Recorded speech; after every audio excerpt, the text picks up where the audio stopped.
Hey guys, welcome back. Today we are going to look at some very confusing changes that Awakening the Nightmare caused to pre-existing Halo lore, specifically with the third stage of a Gravemind's evolution, the Keymind. Now, just to add some context, a Keymind previously was the final known Gravemind form. Firstly, the Flood collect enough biomass to form a central intelligence that can help them become more coordinated and organised. This is a Proto-Gravemind. The Flood then continue to gather biomass, which also contains the intelligence and knowledge of the host that it was gathered from, and adds it to the Proto-Gravemind to help it grow. Eventually, when the entire local ecosystem has been assimilated and uses biomass, a Gravemind is formed, and the central intelligence gets more intelligent and also sentient. This is where the Gravemind gets its personality that we saw in Halo 2 and Halo 3. The Flood still continue to gather biomass, and as the outbreak spreads, the Gravemind continues to grow until it's assimilated an entire planet, and it's here where a Gravemind officially became a Keymind. So, Keyminds were essentially more intelligent planet-sized Graveminds before, but what are they now? Well, their description in Halo Wars 2 reads as follows. Fonts of malign intelligence. After an infestation is established, the parasite transitions from feral aggression to coordinated conversion by creating specialized Flood organisms that network their individual intelligences. These Keyminds act as coordinators for nearby Flood, leveraging wisdom harvested from the parasite's host to expand, outwit, overwhelm, and consume other life. As the Flood grow in number, these Keyminds combine and expand into larger, exponentially more intelligent networks. The appearance of these vile collectives typically indicate that most local animal life and sentient hosts have been infected or consumed. Okay, so far, it just sounds like the term Keymind has been expanded to mean any Gravemind form, as this description is basically describing the traits of a Proto and a regular Gravemind. But there's one more sentence left.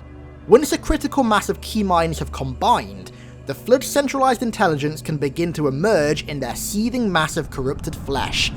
A Proto-Gravemind that sifts through and feeds on the memories of every Flood-infected victim. Okay, so this final sentence changes everything. It now seems that prior to the creation of a Proto-Gravemind, the Flood find a way to create centralized intelligences to sort of buy time until a Proto-Gravemind can be created, and then when it can, these Keyminds are used to create it, along with the regular biomass and other stuff.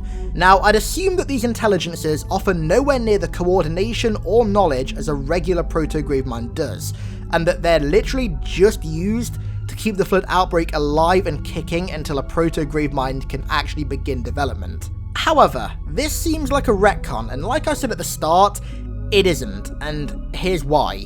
Grimm ended up writing a Waypoint post purely about this because everyone was getting so damn confused, and what he said basically boiled down to a Keymind having an updated and now more broad definition that still includes its previous meaning, but now acts as sort of an umbrella term.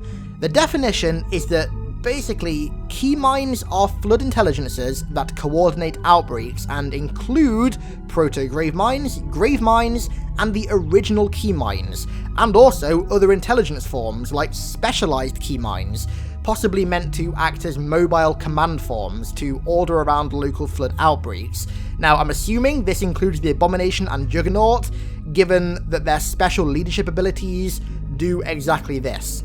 So, does that make sense? I think it does, at least to me it mostly does, but I think the easiest way to describe the new Keymind definition is that any Flood form with networked intelligence, so any Flood form that can communicate with other forms and also coordinate them, is a Keymind. I think that is about as simple as it's gonna get, and I think that simple definition basically sums up the entire long definition. Now, personally, I'm not a big fan of this change. I think it would have been a whole lot easier if what is now defined as Keymind was instead defined as the Hive Mind, and Keyminds retained their original meaning, But I guess the thing about the Flood is that they're so ancient and mysterious, we can never be sure about them. Even the Forerunners knew so little about them, about the way they worked and the way they evolved, and that was one of the many reasons that they were wiped out by them.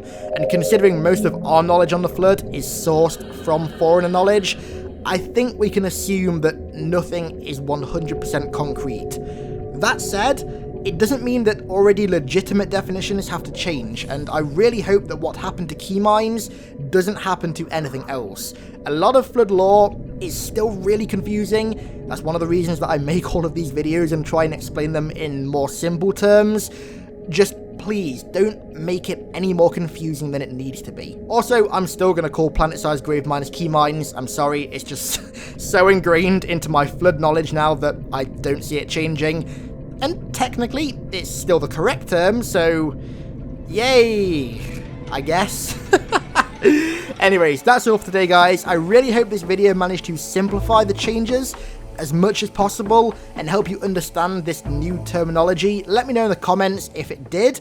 Also, if you have any further confusions or queries, put them down in the comments, and I will try my best to answer as many to the extent of my Flood knowledge as I can. Thanks a lot for watching, guys, and I'll catch you in the next one.